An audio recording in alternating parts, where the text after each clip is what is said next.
Hello everyone, स्वागत है इस वेरी इंपॉर्टेंट सेशन में। आज हम लोग बात करने वाले हैं Uttar Pradesh higher education commission के असिस्टेंट प्रोफेसर के एग्ज़ाम के जीएस पोर्शन की। इसमें हम 29 चुनिंदा क्वेश्चन को डिस्कस करने वाले हैं जो करंट अफेयर से और जनरल साइंस से रिलेटेड हैं और जिनके आने के आपके एग्ज़ाम में बहुत ज़्यादा चांसेज हैं। हम बात करते हैं पहले क्वेश्चन की। पहला क्वेश्चन है, under the make in India mission countries first medical devices park will be established in which of the following state. Make in India पे गवर्नमेंट का बहुत ज़्यादा फोकस है और जिस पे गवर्नमेंट फोकस होकर के काम करती है वो न्यूज़ बार बार एग्जाम में पूछे जाते हैं और उम्मीद भी करते हैं कि आप उससे अवेयर होंगे। तो देखते हैं, पहला जो स्टेट है वो महाराष्ट्र है, दूसरा उत्तर प्रदेश, तीसरा है केरला और चौथा है गुजरात। तो इसका जो सही आंसर है वो क्या है? गुजरात है। आगे बढ़ते हैं सेकंड क्वेश्चन में, in which schedule of Indian constitution power of panchayat are stated. Panchayati raj व्यवस्था पे भी गवर्नमेंट का बहुत ज़्यादा फोकस है, तो ये बहुत ही इम्पॉर्टेंट शेड्यूल नहीं है हमारे कॉन्स्टिट्यूशन की। तो इसका जो आंसर है वो क्या है? जो 11वीं अनुसूची है, 11th शेड्यूल, वही आंसर है हमारा। इसे याद कर लीजिएगा। जितने भी शेड्यूल्स हैं उनको याद करने का एक ट्रिक है, मैं अभी डालूंगा इसको यूट्यूब पर, आप उसे भी पढ़िएगा। अगला क्वेश्चन क्या है हमारा? Who was the chairman of the democratic Republic of Vietnam. Vietnam बहुत ज़्यादा चर्चा में क्यों रहा है? क्योंकि उसके कुछ क्लैश चल रहे हैं, तो इस नाते वो बहुत ज़्यादा चर्चा में रहा है। उससे रिलेटेड न्यूज आपको याद रखनी है। तो पहला क्या है? नोगियोन, बाओ डाई, हो ची मिन, गो दिन दी। अब इसका आंसर क्या बनेगा? तो ये करंट अफेयर का क्वेश्चन है। इसका आंसर है Ho Chi Minh. C is the right answer. The best index to measure economic development. Economic development की बात पूरी दुनिया कर रही है, रिसेशन का टाइम कई जगहों पे चल रहा है, इस नाते इसके एग्जाम में पूछने के बहुत ज़्यादा चांस हैं। तो क्वेश्चन नंबर 4 क्या है? The best index to measure economic development is. किस तरीके से हमें पता चलता है कि हम इकोनॉमिकली रूप से डेवलप हो रहे हैं? State income, per capita income, political stability, none of the above. तो इसका जो सही आंसर है पर कैपिटल इनकम, है ना। हर एक इंसान के हाथों में पूरे साल में कितना पैसा आ रहा है ये डिसाइड करता है कि उस पर्टिकुलर कंट्री कितनी स्टेबल है इकोनॉमिक रूप से, कितना डेवलप कर रही है। Which of the following statement best describe the term scheme for sustainable structuring of stressed asset as for a recently seen in the news। बहुत इंपॉर्टेंट क्वेश्चन है क्योंकि जो सस्टेनेबल डेवलपमेंट का कॉन्सेप्ट है, हर चीज़ों में सस्टेनेबिलिटी को फोकस किया जा रहा है गवर्नमेंट के द्वारा और पूरी दुनिया के द्वारा। आप जानते हैं कि जो सस्टेनेबल डेवलपमेंट के 17 इंडेक्सेस हैं जिसको पूरा करने की जिम्मेदारी गवर्नमेंट पे और हम लोगों पर है, तो 2030 तक पूरे हो जाएंगे।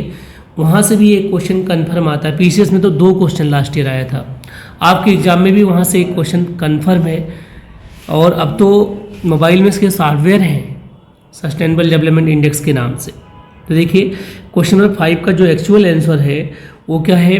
It is a scheme of RBI for reworking the financial structure of big corporate and entities facing genuine difficulties। Question number 6 है, the expression socialist was introduced in the preamble of Indian Constitution by which amendment।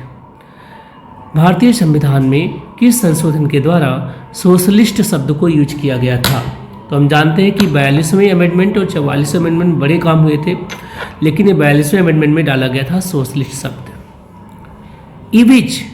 EVIS is one of the integrated service project and part of the 31 mission mode project MMP under the National E-Governance Plan of the Government of India। EVIS is being implemented under the guidance and aegis of the Department of Industrial Policy and Promotion, Ministry of Commerce and Industry by। बहुत अच्छा question है ये भी। Question number 7 का जो answer है वो क्या है? Infosys technology limited. In which year was the first successful cotton textile mill establish in India.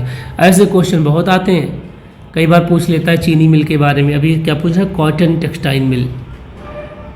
तो क्या है इसका आंसर? इसका आंसर 1854 में है। Who is the author of the book glimpse of world history? लाजवाब बुक रही है अपने टाइम की, और कम से कम 100 जो फेमस बुक्स हैं उनके राइटर के नाम जरूर पढ़ लीजिए आप। तो क्वेश्चन नंबर 9 का जो आंसर है वो क्या है? हमारे जो पहले प्रधानमंत्री जी थे पंडित जवाहरलाल नेहरू, उन्होंने लिखा था glimpse of world history, Jawaharlal Nehru. The book Meghadutam is written by, Meghdoot बहुत फेमस बुक रही है कालिदास की, तो C is the right answer. अगला क्वेश्चन है कि 100 million for 100 million campaign is related to. 100 million for 100 million, 100 million के लिए 100 मिलियन, ये एक कैंपेन चल रहा है, वो किस बात से रिलेटेड है? इसका जो एक्चुअली में मीनिंग है इसका वो क्या है? Motivating 100 millions youth to propagate the right of children against child labour, child slavery, crime against children and safe and free education. तो C A is the right answer. अगला क्वेश्चन नंबर 12 है, consider the following statement, central administrative tribunal CAT was set up during the prime ministership of Lal Bahadur Shastri. The member of CAT are drawn from the both judicial and administrative streams. Which of the following statement given above is are correct? तो ये जो question number 12 है इसका जो पहला statement है वो गलत है बिल्कुल। अब आपको बताना कमेंट बॉक्स में कि किस प्रधानमंत्री के कार्यकाल में ये डेवलप हुआ है। लेकिन इसका जो सेकंड है बिल्कुल सही है, तो इसका आंसर क्या बनेगा? B. The Lakhwar dam is a gravity dam. Dam 2-3 तरीके के होते हैं, उनमें से एक टाइप होता है ग्रेविटी डैम। ये भी मैं डालूंगा कि डैम कितने तरीके के होते हैं, फेमस डैम कौन से हैं, उनको याद करने का ट्रिक क्या है। The Lakhwar dam is a gravity dam currently under construction on the Yamuna river in. तो हमारी जो पवित्र यमुना नदी है उसके ऊपर लखवार डैम बन रहा है, जो कि एक तरीके का ग्रेविटी डैम है। वो किस स्टेट में किस जगहों पे बन रहा है ये बताना है। तो इसका नाम क्या है? उस स्टेट का नाम है Uttarakhand. Consider the following sentence with reference to 7th world Ayurveda congress. The 7th world Ayurveda congress will be held in Kerala. The focus of this 7th World Ayurveda Congress is strengthening to Ayurveda ecosystem. The previous World Ayurveda Congress was held in Bhopal. ये 3 आपके पास बातें लिखी गई हैं, इनमें कौन सी बात सही है ये आपको बताना है। क्वेश्चन नंबर 14 में the 7th world Ayurveda Congress will be held in Kerala में नहीं हुआ था, ये आपको बताना है कि कहाँ पे हुआ था। The focus of this 7th world Ayurveda Congress is strengthening the Ayurveda ecosystem, ये बिल्कुल सही है, लेकिन थर्ड इसका गलत है, तो इसका आंसर क्या बनेगा? B. Which of the following is not a parliamentary committee? Demand for grant committee, committee on public account, committee on public undertaking, committee on estimate. तो क्वेश्चन नंबर 15 का जो आंसर है एक्चुअली में इसमें बी जो है ये पार्लियामेंट्री कमेटी है, बिल्कुल हम पढ़ते हैं उसमें लक्ष्मीकांत में। कमेटी ऑन पब्लिक ये भी है, कमेटी ऑन एस्टीमेट ये भी है, तो कौन सा आंसर बनेगा? A, demand for grant committee. Question number 16 का है which one of the following is the most stable ecosystem? Desert, mountain, ocean and forest. ये 4 इकोसिस्टम के एग्जाम्पल हैं। इनमें सबसे ज़्यादा स्टेबल इकोसिस्टम आपके हिसाब से कौन सा बनेगा? तो सबसे ज़्यादा स्टेबल जो होता है वो समंदर होता है इकोसिस्टम में, ocean. Which one of the following age group is eligible for enrolment under the Sarva Shiksha Abhiyan? सर्व शिक्षा अभियान की जो स्कीम बहुत दिनों से चल रही है गवर्नमेंट की, उसमें किस जो एज ग्रुप के बच्चे हैं वो इन्वॉल्व होते हैं? चूँकि आप टीचर बनने वाले हैं तो टीचर्स के एग्ज़ाम का ये बहुत ही इंपॉर्टेंट क्वेश्चन है, बनी सिविल में भी आ चुका है। तो 17 का जो आंसर होगा वो क्या होगा? 6 to 14 ईयर, है ना। अगला क्वेश्चन नंबर 18 है consider the following statement about the non cooperation movement. The movement was a mixture of nationalism, middle class politics, religion, federalism, agrarian, discontent and working class agitation. The movement was much greater in intensity than any other political agitation which came before it. The movement helped to foster Hindu-Muslim unity. तो question number 18 में देखिए पहला तो बिल्कुल गलत है, दूसरा सही है और तीसरा सही है, तो आंसर क्या बनेगा? बी। तो इसका सही आंसर बन जाएगा B. B is the right answer. अगला है which of the following organisation has named ये बैक्टीरिया सोली विकालिस कलामाटी after doctor APJ Abdul Kalam the former president of India. ये है आपके पास।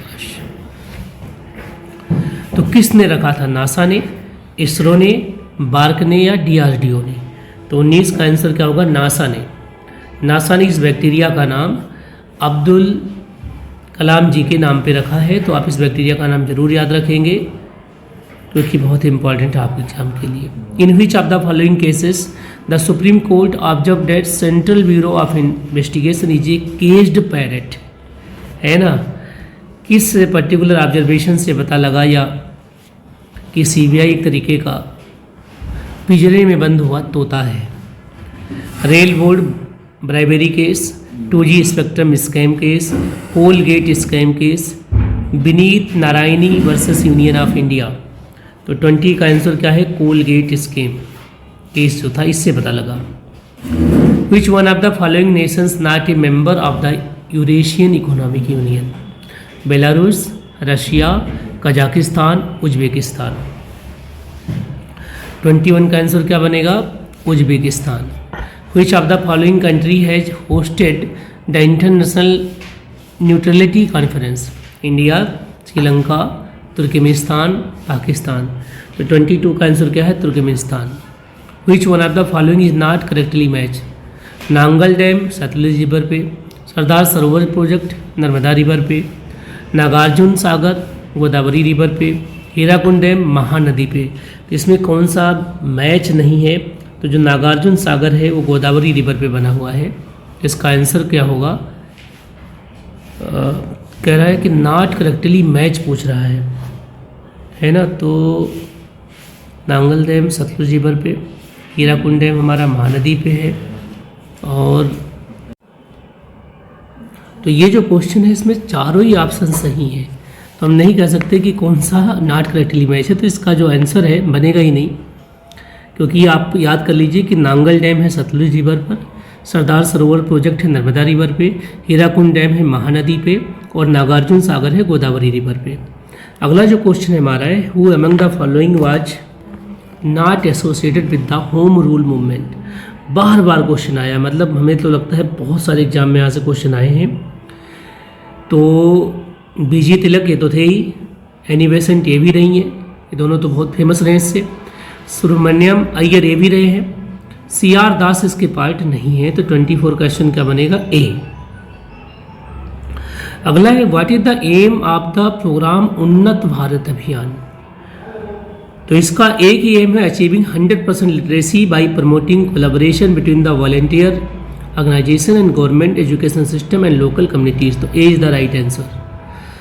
क्वेश्चन नंबर 26 है, according to the wildlife protection act 1972। ये देखिए एक क्वेश्चन में एक आंसर छिपा हुआ है कि वाइल्ड लाइफ प्रोटेक्शन एक्ट कब आया? 1972 में। ये क्वेश्चन आया था last time Uttar Pradesh higher education commission में। Which of the following animals cannot be hunted by any person except under some provision provided by law? घड़ियाल, Indian wild ass, wild buffalo. तो question number 26 का जो सही answer बनेगा वो है तीनों पे, तीनों ही है। ऐसे क्वेश्चन में तीनों ही रहते हैं क्योंकि कोई जानवर, ये सभी के सभी क्या है, ऐसे जानवर हैं जो कम मिल रहे हैं या गायब हो रहे हैं, इस नाते गवर्नमेंट इन पे ध्यान दे रही है। The 3 species of vultures that are critically endangered that have declined by more than 97% since 1990s are Egyptian vulture, Oriental white-backed, long-billed, slender wild vulture। इसमें से कौन सा सही है 27 में? तो इसका 2, 3 एंड 4 ये 3 सही। इजिप्टियन वल्चर अभी अवेलेबल है। बायोलॉजिकल ऑक्सीजन डिमांड इज ये स्टैंडर्ड क्राइटेरिया फॉर, बहुत इंपॉर्टेंट 2 तरीके के होते हैं, एक BOD और एक COD। ये केमिस्ट्री में भी आ जाता है कई बार और GS में तो आता ही आता है। तो ये मेजर क्या करता है? मेजर करता है कि जो पॉल्यूशन ऐसे इन एक्वेटिक इकोसिस्टम है ना, ये बताता है कि जो आपका वाटर लेवल उसमें ऑक्सीजन कितना अवेलेबल है। Which of the following conditions indicate the impact of global warming? Melting of glaciers, lowering down of sea level, changes in weather conditions, rise in global temperature.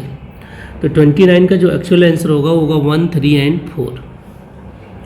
Question number 30 है last. The ministry of environment and forest declared India's first marine eco sensitive zone. बहुत important question है। Gulf of Kutch को ही पहली बार declare किया गया था। तो ये 30 वो चुनिंदा क्वेश्चन थे करंट अफेयर्स के, और आपके जो इम्पॉर्टेंट पॉइंट्स होते हैं जीएस के। आप ऐसे ही क्वेश्चन की प्रैक्टिस करना चाहते हैं तो आप जुड़ सकते हैं कैंप 40 से। आपको रेगुलर टेस्ट सीरीज मिलेगी फुल लेंथ, और साथ में यूट्यूब पे और साथ में हमारे ऐप पे आपको इसका एक्सप्लेनेशन मिलेगा।